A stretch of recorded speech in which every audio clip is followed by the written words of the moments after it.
Paz do Senhor Jesus, todos os irmãos. Hoje, domingo, dia 12 de abril, nós iremos realizar a nossa lição de número 2. Quero agradecer ao Senhor por esta oportunidade de estarmos aqui nesta manhã, diante de todo esse problema que nós estamos vivendo. Temos a oportunidade de estar dando continuidade ao estudo da palavra do Senhor. Agradecer a Deus por essa oportunidade. Ao nosso pastor, o pastor Clóvis também, tem concedido, durante esse período, não tem medido esforços para que a igreja esteja conectada em Jesus.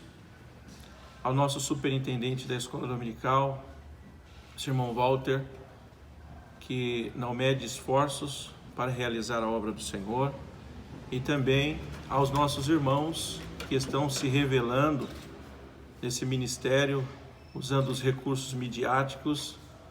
Hoje eu tenho aqui Caio, Mateus, Samuel. Que Deus continue abençoando vocês por esse trabalho. Vamos então, nossa lição de número 2. Se faz necessário a gente fazer um breve resumo da lição de número 1. A lição de número 1, nós estamos estudando agora a Epístola de Efésios. A lição de número 1 aborda os seguintes temas. É uma epístola que foi escrita por Paulo, quando Paulo estava em prisão domiciliar em Roma. Ela foi escrita entre 60 e 62 depois de Cristo. E Éfeso era um grande centro político, comercial e religioso da Ásia Menor. Nessa cidade havia o templo da deusa Diana. E, por sinal, o recurso econômico da cidade, ela vinha através da produção de nichos que eram vendidos no templo da deusa Diana. A mensagem, ela gira em torno de duas temáticas. Mensagem de Efésios: Jesus Cristo, a cabeça, e a igreja, o corpo. Tá?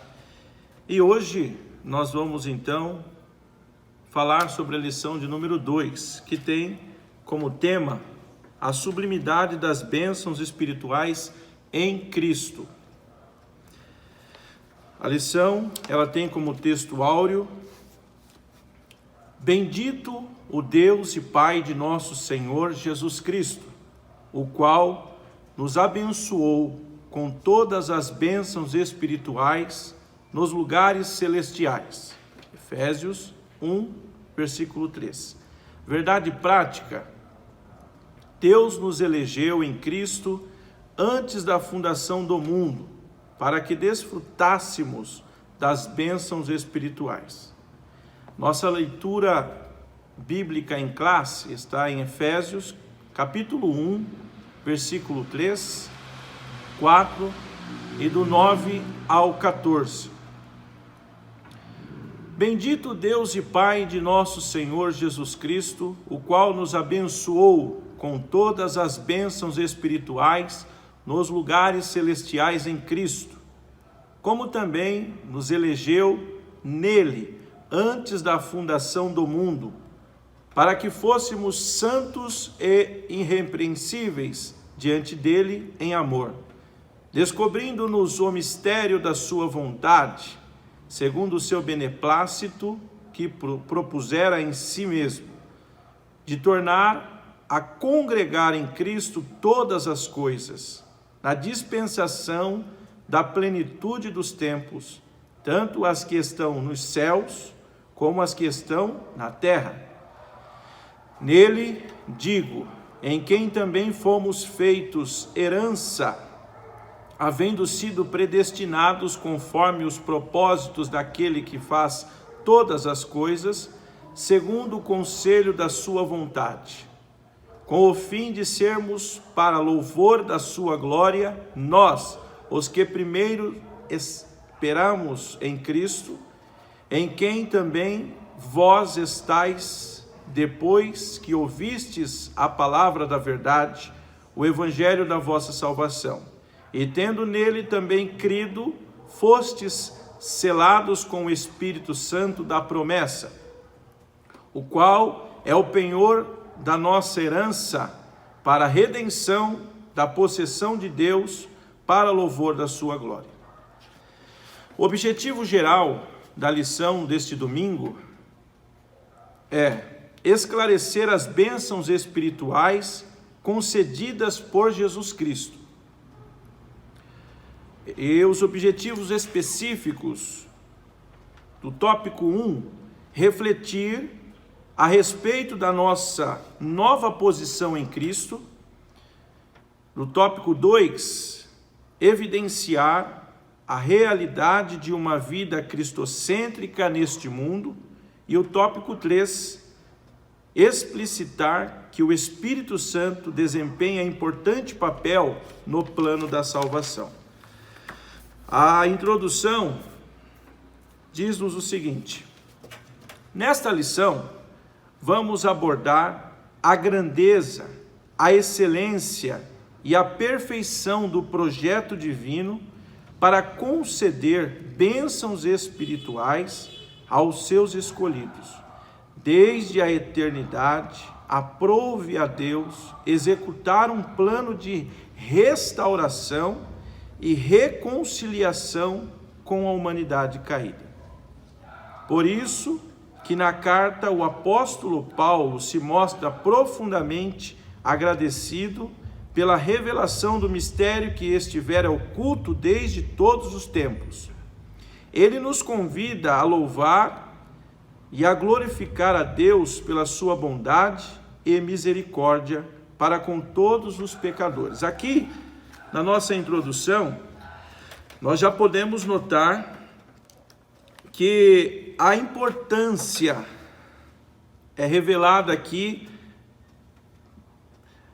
que o projeto divino, ele veio para executar o plano que era um projeto estabelecido desde a fundação do mundo. E ele visa a restauração e a conciliação com a humanidade caída. O que parecia uma vitória de Satanás lá em Gênesis,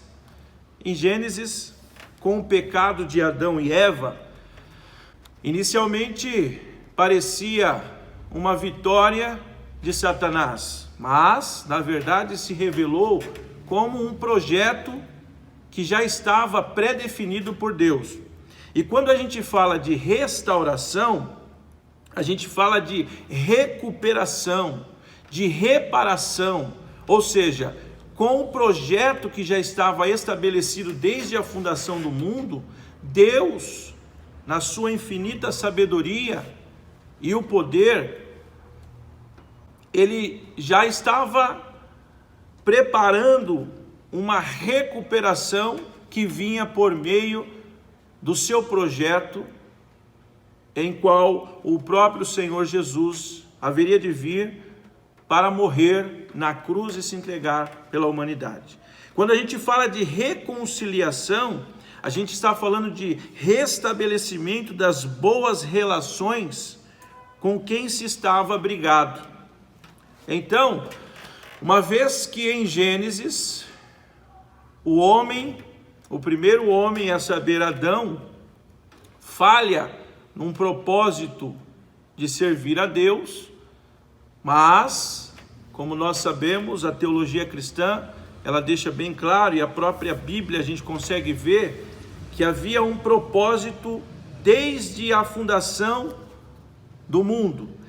Gostaria que você meditasse comigo em Apocalipse, no capítulo de número 13 e o versículo de número 8.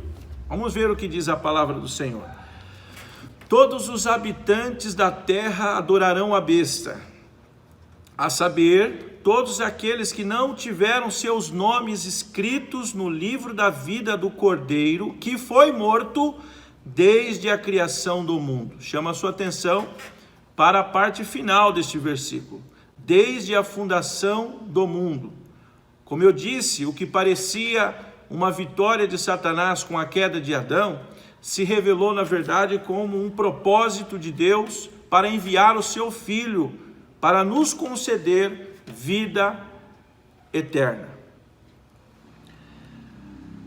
E nesta carta que nós vamos estar estudando, nós vamos ver que esses benefícios que Deus proporcionou são benefícios espirituais. Vamos para o tópico de número 1. Tópico de número 1 diz: a nova posição em Cristo. No passado estávamos perdidos e condenados à morte eterna, mas por sua infinita graça, Deus nos outorgou em Cristo o privilégio da salvação. Lá em Romanos, no capítulo de número 3, e o versículo de número 23, diz o seguinte: pois todos pecaram e estão destituídos da glória de Deus. Estávamos nessa condição. Estávamos afastados. Estávamos longe. Observa também o que diz em Romanos no capítulo 6 e o versículo de número 23. Pois o salário do pecado é a morte, mas o dom gratuito de Deus é a vida eterna em Cristo nosso Senhor. Foi para isso que o Senhor Jesus, ele veio dentro de um propósito pré-estabelecido. Quero que nós nesta manhã, nesta lição de número 2, que tem como tema a sublimidade das bênçãos espirituais em Cristo. Cristo, ele concede-nos todas essas bênçãos. Subtópico de número 1, a doxologia. Após expor os versículos de abertura da epístola, o apóstolo Paulo apresenta uma sequência de texto que se caracteriza pela verdadeira adoração e da bondade ativa de Deus. Ele começa pela frase: bendito Deus e Pai de nosso Senhor Jesus Cristo, onde bendito significa digno de louvor. O apóstolo dá sequência até o versículo 14, por meio de um maravilhoso tributo ao Eterno e suas muitas bênçãos concedidas aos homens. Nesse trecho bíblico, trata-se de um hino teológico de gratidão, caracterizado pela repetição do seguinte refrão: para louvor e glória da sua graça, ou para louvor da sua glória. Aquele ao qual devemos adorar está identificado na expressão Deus e Pai de Jesus Cristo, uma clara referência à Santíssima Trindade, com ênfase na natureza divina de Jesus, seu Filho. Bom, a doxologia é a junção de duas palavras: doxo, que significa glória, e logia, que significa palavra. É um tributo a Deus, é um louvor, é uma adoração. Então, do versículo 3 até o versículo 14, Paulo, ele se ocupa em adorar a Deus. Ele se ocupa em agradecer. E é expresso aqui nesses textos a sua gratidão ao Senhor por todas as bênçãos concedidas da parte de Deus. E essas bênçãos que ele vai elencar aqui não são bênçãos materiais, são bênçãos espirituais, que é concedida a todos aqueles que conhecem a Jesus, se entregam a Jesus e obedecem a sua palavra.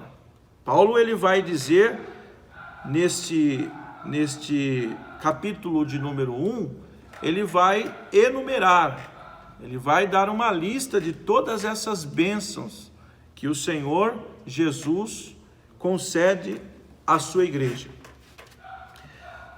O subtópico de número 2 vai falar exatamente sobre isso. As bênçãos espirituais. Obviamente que as bênçãos espirituais não são materiais, mas provenientes dos lugares celestiais, isto é, do reino espiritual. Essas bênçãos são mencionadas na longa passagem de Efésios, capítulo 1, versículo 3 até o versículo 14, que nós estamos estudando nessa lição de número 2. Tais como, olha lá, Deus nos, primeiro, elegeu para sermos santos. Segundo, predestinou-nos para sermos filhos. Nos fez agradáveis para si, remiu-nos por meio do sangue de Cristo, acolheu-nos para a sua vontade redentora, revelou-nos a palavra da verdade, selou-nos com o Espírito Santo da promessa, ainda garantiu a validade da promessa. Tais bênçãos provêm de Deus, que planejou a redenção do Filho, que a realizou, e do Espírito Santo, que a garante. Essas bênçãos nos conduzem a exclamar como Paulo: bendito seja Deus. E quando a gente expressa essa palavra bendito, que é uma palavra rabínica, que na verdade é um reconhecimento de todos os atributos de Deus. Quando a gente fala bendito, nós estamos reconhecendo todos os atributos de Deus. E a Bíblia nos aconselha a dar graças a Deus. Dar graças a Deus. Tessalonicenses, no capítulo de número 5, versículo de número 18, diz o seguinte: em tudo dai graças, porque esta é a vontade de Deus em Cristo Jesus para conosco. Em tudo dai graça. E Paulo, ele está dando graças, ele está dizendo: bendito seja o nosso Senhor Jesus Cristo. Ele está com essa expressão reconhecendo então todos os atributos de Deus. O subtópico de número 3, a nova condição. A expressão em Cristo significa que somos abençoados com toda a bênção espiritual, a partir de sua pessoa e obra realizada no Calvário. Relaciona-se ainda com a nossa experiência de conversão a Ele. E aqui o escritor está citando 2 Coríntios capítulo 5, versículo 17, que diz-nos: se alguém está em Cristo, nova criatura é. As coisas velhas passaram, eis que tudo se fez novo. Essa nova vida é conferida somente para quem está em Cristo. Isso é, o oposto da antiga vida em Adão, escravizada pelo pecado. Desse modo, não andamos mais em trevas, mas como filhos da luz. Porque Romanos capítulo 8 e capítulo 5 e versículo 8 diz exatamente isso. Deus, ele provou o seu amor para conosco, todos, havendo Jesus morrido na cruz por nós, sendo nós ainda pecadores. Estávamos mortos no pecado, afastado, como nós vimos aqui no começo, já na introdução desta lição. Porém, em Cristo nós fomos restaurados. E como eu falei, restauração significa recuperação. Então Deus nos recuperou. Deus reparou o dano do pecado. E nós estávamos mortos e o Senhor Jesus nos reconciliou. E a reconciliação, como eu falei, é restabelecimento das boas relações entre aquele que estava brigado. Então, uma vez no pecado caído, nós estávamos mortos. E esta morte era uma morte eterna, um afastamento eterno de Deus. Mas Deus nos reconciliou em Cristo Jesus. Glória a Deus.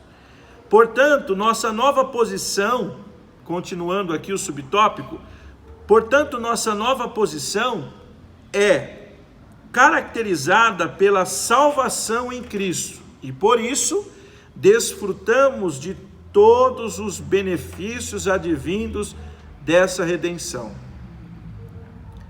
Esses benefícios são para a igreja.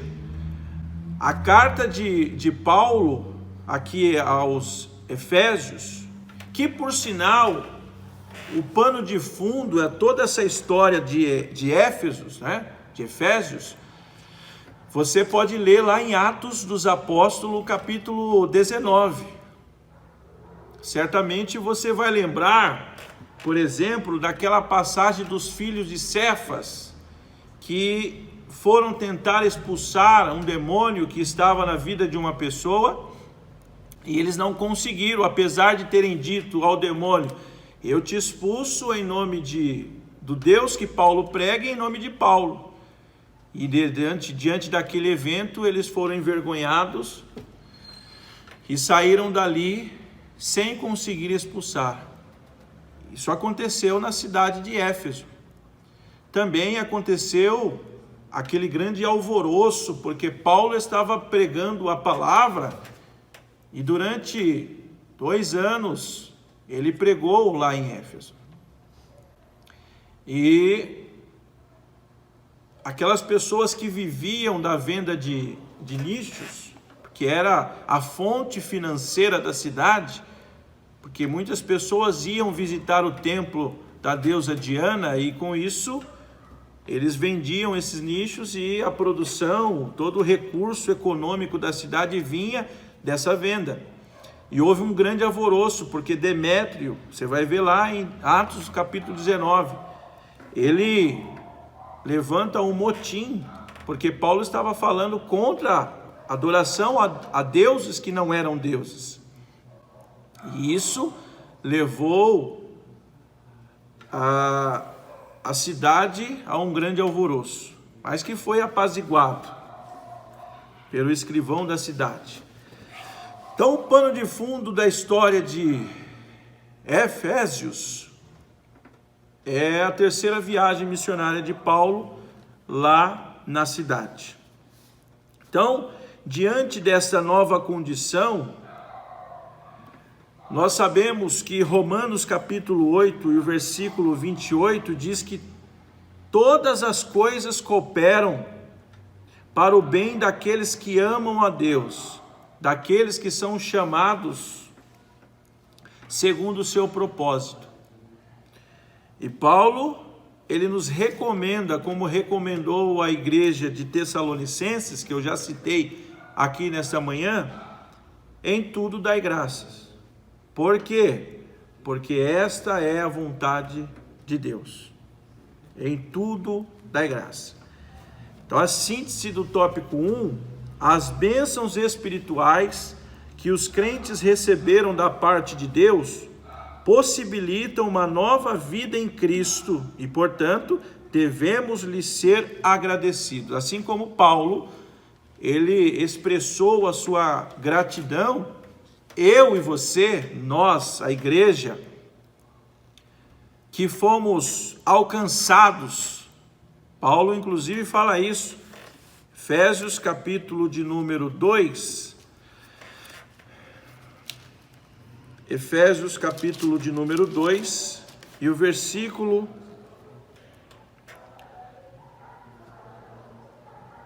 de número 12, diz assim: que naquele tempo estáveis sem Cristo, separados da comunhão de Cristo e estranhos ao concerto da promessa, não tendo esperança e sem Deus no mundo, mas agora em Cristo Jesus, vós que antes estáveis longe, já pelo sangue de Cristo chegastes perto.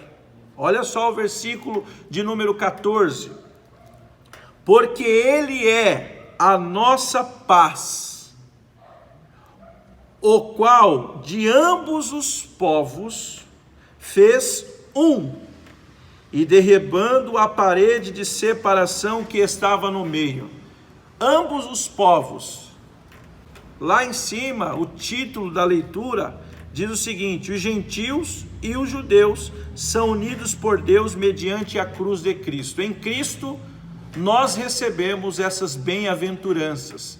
Nós recebemos de Cristo esses benefícios espirituais. Os gentios são todos aqueles que não são judeus, portanto, a igreja. Nós fomos equiparados e como herdeiros dessa promessa. Em Cristo Jesus nós recebemos todas essas bênçãos diante de um propósito que estava estabelecido desde a fundação do mundo, como eu li aqui em Apocalipse capítulo 13, versículo 8. Vamos lá para o tópico 2. Tópico 2 diz o seguinte: uma vida cristocêntrica neste mundo. Embora o pecado tenha adentrado ao mundo, Deus projetou, observe essa palavra, projetou a primazia de Cristo na remissão dos pecados e na restauração, novamente, restauração de todas as coisas para o louvor de sua glória. Então, depois do acesso ao pecado pelo primeiro homem, que não cumpriu a vontade do Senhor diante da obediência à voz de Deus, de não comer, ser proibido de comer o fruto da árvore que produziria o conhecimento do bem e do mal, era a única observação, era a única proibição para o homem na ocasião. E diante da não observância da palavra de Deus, e por terem dado ouvido à serpente, o pecado entrou no mundo. E o mundo, então, as pessoas foram separadas, afastadas.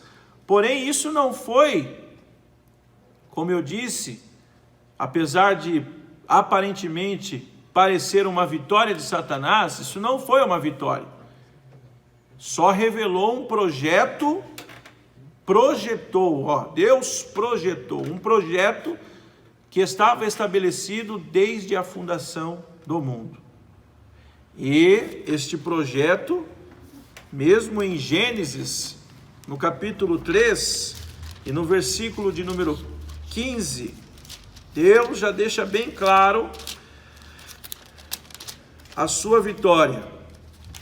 Versículo 15 de Gênesis 3 diz-nos assim: e porém inimizade entre ti e a mulher, e entre a sua semente e a sua semente. Esta te ferirá a cabeça, e tu lhe ferirás o calcanhar. Isso aqui já é da parte de Deus uma promessa, e é uma promessa da vinda do Senhor Jesus, que nos trouxe todas as bênçãos espirituais, que nos elegeu, que nos separou, que nos fez agradáveis para si, nos remiu pelo sangue, pela sua morte na cruz, revelou-nos a sua palavra. Todas essas bênçãos espirituais nós recebemos em Jesus. Quem sabe você que está ouvindo agora, que não faz parte da nossa igreja, eu já abro aqui uma oportunidade para te convidar para estar conosco, convidar você para conhecer os nossos cultos que estão sendo realizados agora com esse recurso, que o Senhor Jesus possa falar ao seu coração, que a graça do Senhor possa te alcançar, assim como alcançou a mim e alcançou a toda a igreja aqui do Jardim Vitória. Vamos então para o subtópico 1 do tópico 2. A revelação do mistério. A frase descobrindo-nos o mistério da sua vontade, escrita no versículo 1, no versículo 9 do capítulo 1, sinaliza a revelação da verdade que estava oculta aos santos de Deus.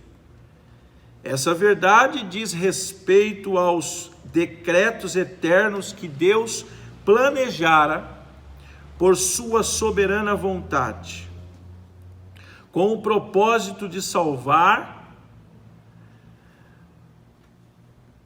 os pecadores. Essa vontade divina é revelada segundo o seu beneplácito, isto é, de acordo com o que lhe agrada fazer por amor e misericórdia. Sua vontade foi executada conforme o seu desígnio, por intermédio de Cristo, para que o Filho em tudo tivesse a preeminência. Este mistério revelado com o propósito de Deus, que está em João, Evangelho de João, capítulo de número 3, e o versículo de número 16, que diz o seguinte: porque Deus amou o mundo de tal maneira que deu seu Filho unigênito, para que todo aquele que nele crê não pereça, mas tenha a vida eterna. Este é um versículo áureo, um texto áureo de toda a Bíblia, que revela o propósito maior do envio de Jesus por Deus a este mundo, por amor. Ele amou o mundo de tal maneira, é inexplicável o tamanho deste amor. Este propósito que já havia sido projetado por Deus, havia a necessidade do envio do seu único filho. E ele veio, cumpriu o propósito estabelecido por Deus, por amor a todos nós. Romanos, capítulo de número 12, versículo de número 2, nos diz assim: e não vos conformeis com este mundo, mas transformai-vos pela renovação do vosso entendimento, para que experimenteis qual seja a boa, a agradável e a perfeita vontade de Deus. Este projeto, ele foi destinado ao mundo, a toda a humanidade, a todos aqueles que passam por essa transformação no entendimento, esta renovação no entendimento. E a partir do momento que passamos por esta renovação do nosso entendimento, nós chegamos então ao conhecimento e a experimentar qual seja a boa, a agradável e a perfeita vontade de Deus. O subtópico de número 2 diz: a plenitude dos tempos. Paulo revela que o plano divino é fazer convergir em Cristo todas as coisas. Isso inclui tudo o que foi criado por Cristo, para Cristo e o que subsiste em Cristo. Implica dizer que todo o universo, céus e terra, estarão submissos à autoridade e soberania de Cristo. Nesse sentido, a ruptura provocada pelo pecado de Adão é restaurada completamente em Cristo. Essa declaração não tem conotação universalista, a ideia de que no fim todos serão salvos, mas que finalmente tudo será como Deus planejou. Cristo, a cabeça da igreja, e também a cabeça do universo, a dispensação ou a administração desse plano será na plenitude dos tempos. Aqui a palavra grega para tempo não é cronos, que traz uma ideia de cronologia, mas kairos, que se refere ao tempo divino proveniente, previamente determinado para que todas as coisas estejam sob o domínio de Cristo. Romanos, no seu capítulo 5, e o versículo de número 12, diz assim: pelo que, como por um homem entrou o pecado no mundo, e pelo pecado a morte, assim também a morte passou a todos os homens, por isso que todos pecaram. Essa ruptura causada então pela atitude, pela escolha, pela posição de Adão em não observar o mandamento de Deus e não comer da árvore que produziria o fruto, que teria o fruto do conhecimento do bem e do mal. Essa ruptura, ela foi restaurada em Cristo, porque ele veio por amor, como nós lemos aqui em João capítulo 13, versículo 16, Deus ele amou o mundo e enviou o seu Filho para que todo aquele que nele crê não pereça, mas tenha a vida eterna. Então este tempo não é um tempo cronológico como uma sequência, mas é o tempo de Deus, que é um tempo que não pode ser contado como o nosso tempo, o tempo do homem. Nós somos controlados pelo tempo. Porém, o tempo de Deus é o Kairós. Louvor da sua glória, subtópico de número 3. O apóstolo enfatiza que as bênçãos são destinadas aos crentes judeus e gentios, à igreja. Paulo muda do pronome nós, os gentios,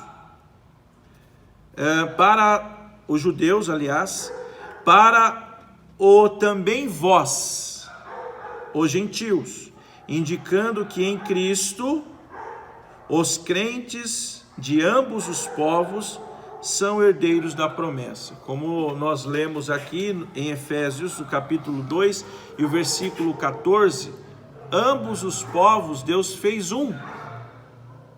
Os judeus e os gentios está destinado a todos aqueles que não são judeus. Então a igreja, ela passa a ser herdeira desta promessa em Cristo, que nós somos reunidos em Cristo por um propósito divino. O subtópico ainda diz-nos: ele ratifica igualmente que o propósito da eleição não é outro senão louvar e glorificar a Deus. Isso assinala não somente adorá-lo com palavras e ações, mas também levar outros a fazer o mesmo. Por consequente, tudo o que somos, fazemos ou possuímos vem de Deus, pois começa na sua vontade e culmina na sua glória. Este louvor da sua glória, que o apóstolo ele faz essa ligação entre a igreja e os judeus, dizendo que todos fazemos parte desta promessa, que em Cristo recebemos esta promessa e somos herdeiros, assim como os judeus, somos herdeiros das promessas e dessas bênçãos, essas riquezas que foram, essas bênçãos espirituais que nós falamos aqui lá no tópico 1, sobre a eleição, sobre a predestinação, sobre se tornar agradáveis a Deus. Agora, ao saber que tudo isso vem de Deus por meio de Cristo Jesus.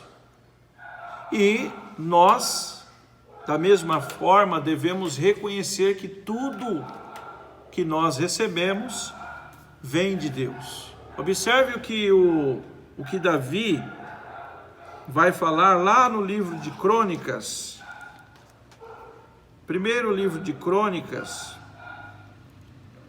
capítulo de número 29, e o versículo de número 14.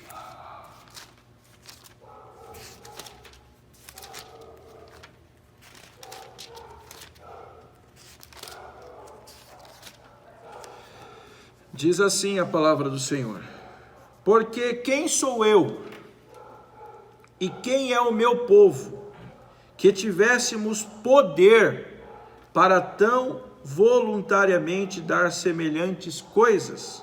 Porque tudo vem de ti, e da tua mão tomamos. Tudo que nós recebemos vem de Deus.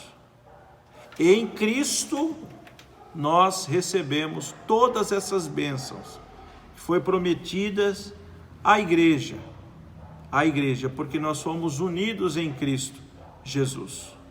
E tudo isso por amor.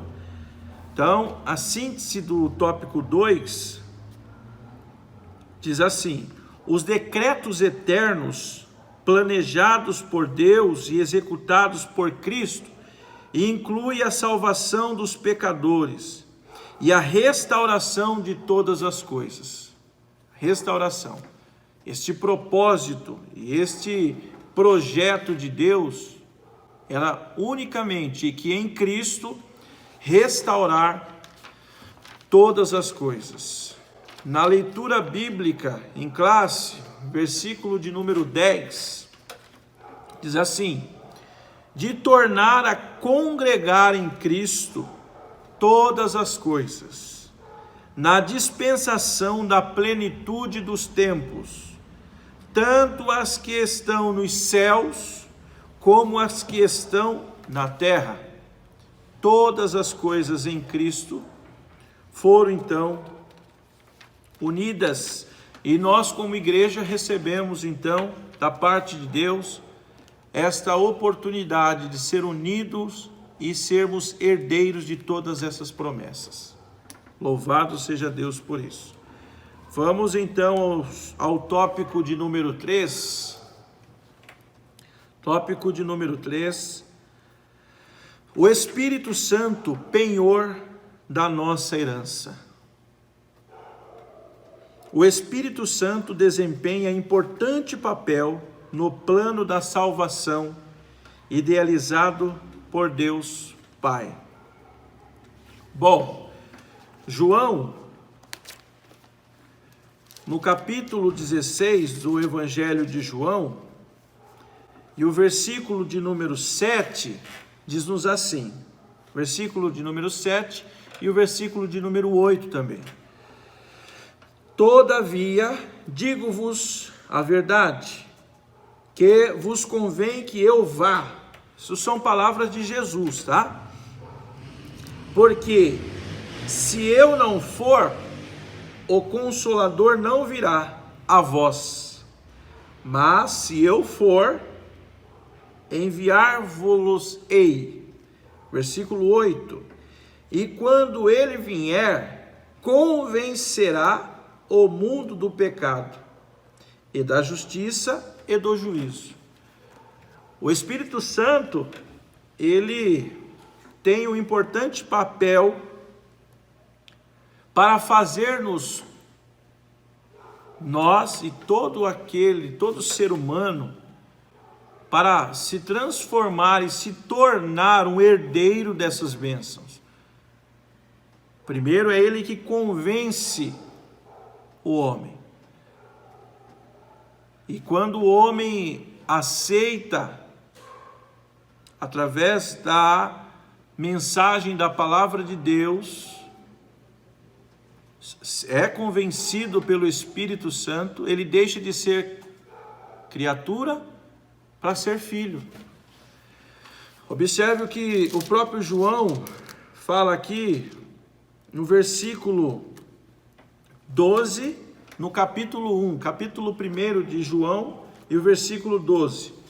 Mas a todos quantos o receberam, aos que creem no seu nome, deu-lhes o poder de serem feitos filhos de Deus. Voltamos aqui novamente em Jesus, porque é por meio dele que nós recebemos o privilégio e a oportunidade de se tornar herdeiros de todas essas bênçãos, somente em Jesus. Antes de nos encontrar com ele, de receber ele em nossas vidas, nós somos apenas criaturas. E ao passo que nós somos convencidos pelo Espírito Santo e recebemos, conforme João já nos falou aqui, no capítulo 16, no versículo 7, versículo 8, que é ele, o Espírito Santo, que tem esse papel de convencimento do homem, do seu pecado e da necessidade de ir até Jesus. E uma vez que o homem recebe isso, ele então deixa de ser criatura para ser feito filho de Deus. O subtópico 1 diz-nos o selo do Espírito Santo.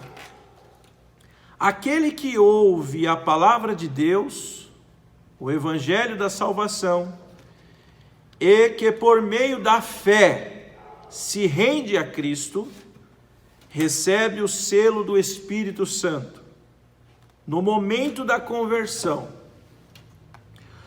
Nos tempos bíblicos, o selo era usado como um sinal de propriedade e posse pessoal. Ao conceder o Espírito Santo ao crente, Deus identifica os que pertencem a Cristo, pois o Espírito testifica daqueles que são filhos de Deus, conforme Romanos, capítulo 8. E o maligno não lhes toca. Assim, a terceira pessoa da Santíssima Trindade tem o papel fundamental de regenerar. Regenerar. Segundo, purificar. E terceiro, santificar o pecador. Ele é quem convence o ser humano do pecado, da justiça e do juízo. Nós já lemos aqui. E que também produz no crente o verdadeiro relacionamento com Deus por meio do fruto do Espírito. Então, o Espírito Santo, ele tem esse papel fundamental de regenerar, de purificar e de santificar o pecador. E ao passo que nós damos ouvido à palavra de Deus e reconhecemos esta nossa necessidade de ter um encontro com o Senhor, e reconhecemos o peso do nosso pecado, e respondendo de forma positiva, dizemos: eu aceito, eu quero, a nossa vida nunca mais é a mesma. Lá em Hebreus, no capítulo 12, o versículo 14, diz: segui a paz com todos e a santificação, sem a qual ninguém verá a Deus. O Espírito Santo, ele nos ajuda a seguir a santificação e a sermos então incluídos nesta lista de herdeiros desta promessa. Observe que antigamente o selo era usado como sinal de propriedade, era posse, pertencia a determinada pessoa. E o selo, o Espírito Santo, ele nos serve como selo, como identificação de que a partir do momento que nós ouvimos, reconhecemos e somos reconciliados a Deus por intermédio de Jesus Cristo, o seu Filho, nós então somos selados pelo Espírito Santo e como sinal de que a partir daquele momento nós somos também propriedades de Jesus. Glória a Deus por isso. Louvado seja o nome do Senhor Jesus Cristo. Então, o Espírito Santo, ele tem um papel fundamental e muito importante neste processo de regeneração, de purificação, de santificação na vida de todos nós.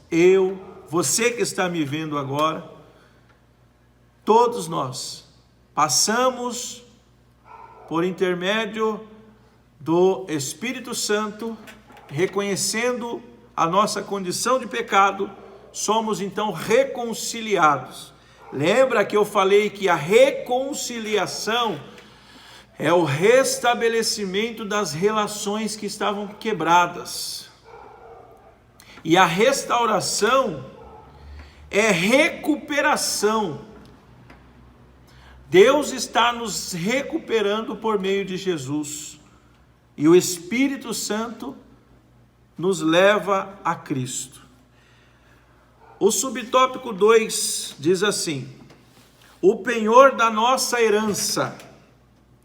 O termo grego arrabon pode ser traduzido como depósito, penhor, garantia ou ainda primeira parcela. A palavra tem origem semítica e era usada nas transações comerciais para assegurar o preço ou garantir o pagamento de algo. Paulo ensina que o Espírito Santo é o depósito que garante a nossa herança em Cristo. Louvado seja o nome de Jesus. Tudo isso significa que aquele que tem o selo do Espírito Santo tem a salvação garantida.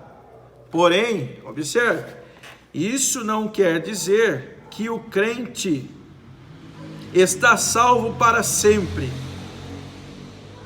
independentemente de sua conduta, mas que a redenção está validada aos eleitos em Cristo, que permanecem fiéis.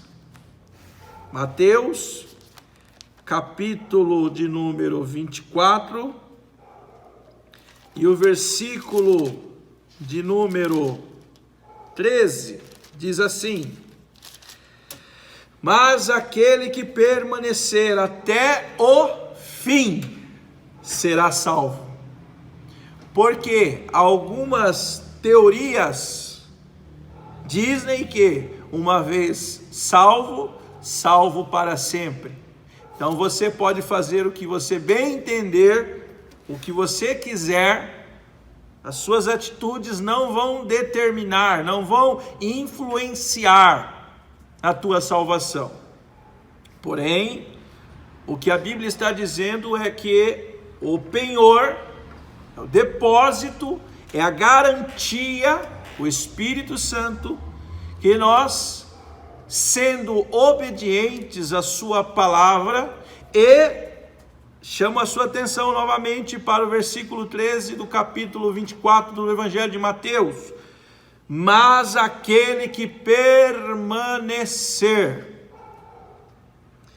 até o fim será salvo. Não é aquele que permanecer até o começo, ou aquele que permanecer até o meio do caminho, ou aquele que permanecer até próximo do fim. Não, é aquele que permanecer até o fim. Nós receberemos como herança todas as promessas que estão listadas na palavra de Deus,